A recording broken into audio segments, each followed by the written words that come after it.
mencintai dzurriyyah Nabi adalah kewajiban, dan sebetulnya begitu mudah. Jangankan kok dzurriyyah Nabi, umat Nabi saja kalau kita sadar itu umat Nabi, kita susah berbuat zalim kepada umat Nabi, apalagi jika itu adalah dzurriyyah Nabi Shallallahu Alaihi Wasallam.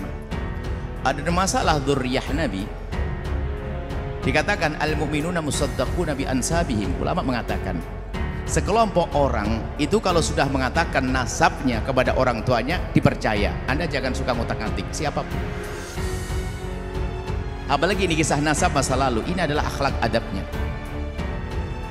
itu adalah seperti itu. Jadi apa, kalau kita mencari celah, oh mungkin begini, ini bahaya sekali.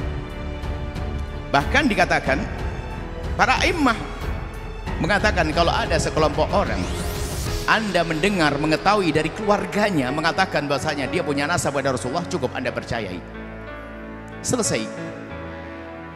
Dan itu tidak harus sampai derajat 100%, karena 100% itu gimana sih mempercayai nasab 100%? Kecuali Anda lihat waktu hubungan suami istrinya, waktu kelahirannya. Semua orang kalau bicara tentang mungkin, naudzubillah, itu bahaya sekali. Mungkin dia istrinya keluar sama laki-laki lain, mungkin naudzubillah. Bahaya orang mentaati nasab itu. Ini secara umum segala nasab, kalau satu kelompok yang menisbatkan bahasanya dia punya nasab kepada orang tertentu, Anda tidak berhak untuk otak-atik. Ini siapapun nasab ke siapapun, apalagi kepada baginda Nabi Sallallahu Alaihi Wasallam.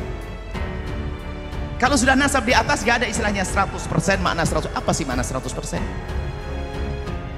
Musaddaqun, dipercaya. Saya ini sebuah keluarga mengatakan saya punya nasab kepada Sayyidina Abu Bakar Siddiq. Alhamdulillah.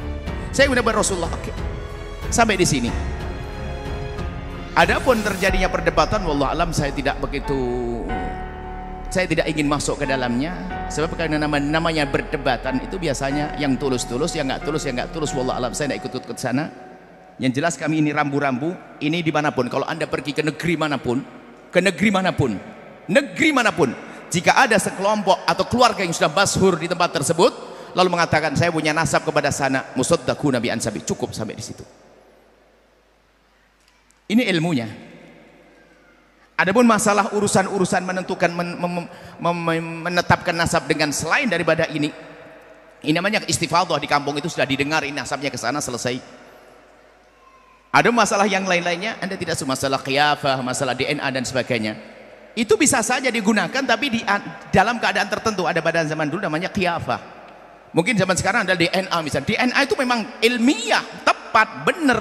Tentunya dengan catatan yang menjalankan orangnya jujur, tidak akan dirubah. Ada itu. Tapi itu kapan diberlakukan? Para ulama memberlakukan hal-hal seperti itu. Qiyafah itu misalnya di antara persengketaan. Contoh, ada dua orang melahirkan, ibu ditaruh di tempat bayi, rupanya susternya lupa, ketuker, sama-sama putih. Aduh kacau nih, anak yang mana ini? Ketuker.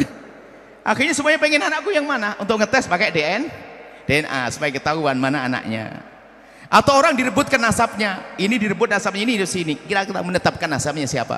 Bukan ngotak-atik nasab yang sudah ada, bukan.